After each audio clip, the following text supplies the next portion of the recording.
So let's talk about a revolution that took place in ancient Greece during the Peloponnesian War between Athens and Sparta. This revolution took place on the island of Corcyra. And as I was reading about this revolution slash civil war, I could not help but be reminded of something modern. Because in this civil war, you had poor people murdering the rich because there was this immense animosity towards the rich by the poor. There were people who murdered others simply because they differed in their political beliefs. It was almost like reading something that took place in the 18th century, or even in the 20th century during the Bolshevik Revolution. Hatred towards the rich. It also reminded me of the Jewish Civil War that was described by Josephus in his book on the Roman-Jewish conflict. Because during the Jewish Civil War, there was also class warfare. There was also hatred towards the rich. And there were massacres of the rich. And there were also mass murders of those who simply wanted to have peace with Rome. Those who wanted to rebel against Rome murdered in horrific ways those who simply wanted to have peace with the Romans. And so here we have parallels between revolutions, both modern and ancient, which really goes to show you that humans have not changed. We may have advances in technology, but as far as our sinful nature goes, we don't change. Which really flies into the face of this whole illusion of evolution. Humans are evolving. We are evolving. No, we're not. We're corrupt. We have a sinful nature. And these sinful inclinations express themselves through political turmoil, ideological violence, and just flat-out ruthlessness. And so this whole idea of looking to history to find some sort of idyllic form of humanity, some sort of golden age, golden era of human existence is really an illusion, and it's idealism, and it's just a chimera. Because when you actually look to the first-hand accounts, reading Josephus, reading Fusi Dida, reading the accounts of those who lived through events like the French Revolution or the Bolshevik Revolution, what we find is that it's just the same old thing, different year. So let's talk about this horrific event that took place on the island of Corcyra. Corcyra was a colony of Corinth. Corinth was the third most powerful government in ancient Greece after Athens and Sparta. So the next time you hear somebody at a Bible study or a youth group or a church say, okay, everybody, turn your Bibles to Corinthians, just remember, Corinthians, these were an ancient people who had a history of being very powerful in ancient Greece. And they're not just some name or some word that you hear in a Starbucks church. Anyway. Corcyra was under Corinthian power, but no longer wanted to be under Corinthian power, and so revolted against Corinth. Athens backed Corcyra, Sparta backed Corinth. And there was a sort of a proxy war between Athens and Sparta through the conflict between Corcyra and Corinth. Again, everyone, geopolitics. It's not that complicated. It's pretty simple. Some people love to complicate geopolitics. I don't, because it doesn't have to be complicated. It's very simple. Weaker countries look up to more powerful countries for protection against other countries, both small and big. So in this case, we have Corcyra, a small little island state, looking to Athens for protection against Corinth, and Corinth looking to Sparta for protection against Athens and for help against the Corcyraean revolt. So there was this war that was taking place, And in Corinth, there were numerous Corcyraean prisoners. And Corinth sent these prisoners back to Corcyra with the intention of having these prisoners cause a revolution against Athens. Basically, to shift Corcyra towards an anti-Athenian position to a pro-Spartan position. So again, this was some real proxy war level stuff. It's kind of like, I don't know, Saudi Arabia sending all of its prisoners to Syria to really exasperate the revolution against Bashar al-Assad. So these prisoners go to Corcyra, their homeland, and they take a man by the name of Peithias. And Peithias is pro-Athens. And so they have Peithias put on trial. Why? Because Peithias was pro-Athens. And they charged him with enslaving Corcyra under the Athenian yoke. That was his crime. But they really couldn't find anything on him. And Peithias began to accuse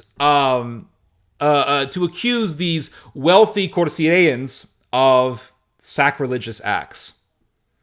So a mob attacked Peithias, stabbed him to death, and also murdered 60 other politicians and prestigious persons.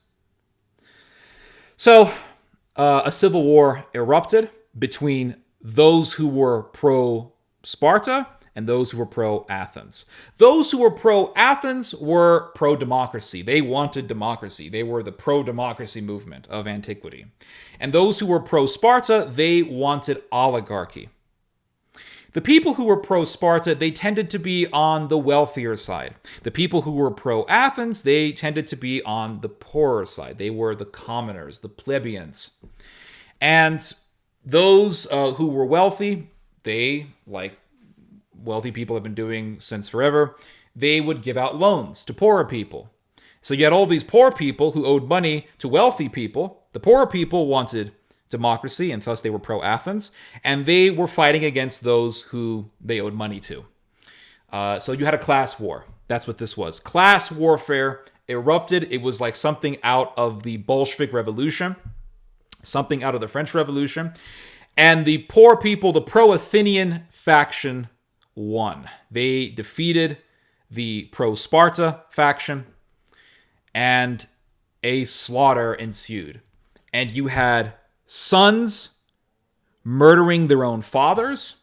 You had people who owed money murdering those who they owed money to. People who were in debt murdering those who they owed money to. And it was just extremely bloody, extremely bloody. So I want to read to you guys what Thucydides described, or what Thucydides wrote, because it sounds almost modern when you hear it. So Thucydides says, so civil war broke out in the cities, and the later revolutionaries, because, okay, and let me just add something here, because what the civil war in Corcyra did was it had a ripple effect, and it sparked revolutions throughout Greece. So this was like the Greek Spring. You know, you have the Arab Spring. This was the Greek Spring. And you had all these people who were pro-democracy. They revolted, and bloodshed ensued. So Thucydides writes, so civil war broke out in the cities, and the later revolutionaries, with previous examples before their eyes, devised new ideas which went far beyond earlier ones. To elaborate were their enterprises, so novel their revenges. Words changed their ordinary meanings and were construed in a new sense, in new senses. So they began to take words and give them new applications. Reckless daring passed for the courage of a loyal partisan. So if you were reckless, if you were destructive, oh, you were based. Oh, we were so cool. Far-sighted hesitation was the excuse of a coward. If you were more prudent and you didn't really want to get involved in this sort of craziness, you were a weakling. You were a beta male. Beta. I'm telling you, nothing's changed. Moderation was the pretext of the unmanly. If you were a moderate, you weren't manly enough. You were a weak beta male. You were a simp. The power to see all sides of a question was complete inability to act. So if you said, "Hey, let's look at both sides of the situation here. Let's look at both sides of the argument and come with a more balanced perspective." Oh, no. You are simply someone who cannot act. You are a coward. Impulsive rashness was held the mark of a man. If you were rash, if you acted without thinking, you were a real man. You were an alpha male. Caution and conspiracy was a specious excuse for avoiding action. A violent attitude was always to be trusted. Its opponents were suspect. So violence was the answer to everything, and violence was seen as the mark of a real man. To succeed in a plot was shrewd.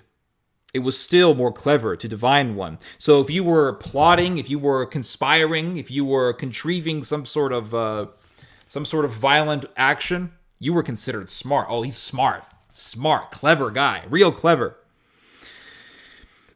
So then it says, but if you devise a policy that made such success or suspicion needless, you were breaking up your party and showing fear of your opponent. So if you actually were more prudent, more practical, oh, you're only showing weakness to the other side. You can't do that. This situation, this whole chaotic event, really had all the marks of what we see growing today. These revolutionary mentalities, both on the left and the right. In fine, men were applauded if they forestalled an injury or instigated one that had not been conceived. Ties of party were closer than those of blood, because a partisan was readier to take risks without asking why. Indiscriminate obedience. For the basis of party association was not an advantage consistent with the laws of the state, but a self-interest which ignored them. And the seal of their mutual good faith was complicity in crime and not the divine law. So, good faith, that was a crime. Being civil, that was a crime. You had to be ruthless. If a stronger opponent made a fair proposal, it was met with active precautions and not in a generous spirit. Revenge was more prized than self-preservation. An agreement sworn to by either party, when they could do nothing else, was binding as long as both were powerless. But the first side to pluck up courage when they saw an opening and an undefended point took more pleasure in revenge on a confiding enemy than if they had achieved it by an open attack. So, people backstabbing people, people plotting against others, people never keeping their word. It's almost like something out of Paul's letter to the Romans when he writes in Romans 1, talking about how people turn to inventing evil things, disobedient to parents, all these things. The Corcyraeans were engaged in butchering those of their fellow citizens, whom they regarded as their enemies. And although the crime imputed was that of attempting to overthrow the democracy, some were killed for private hatred, others by their debtors because of money owed to them.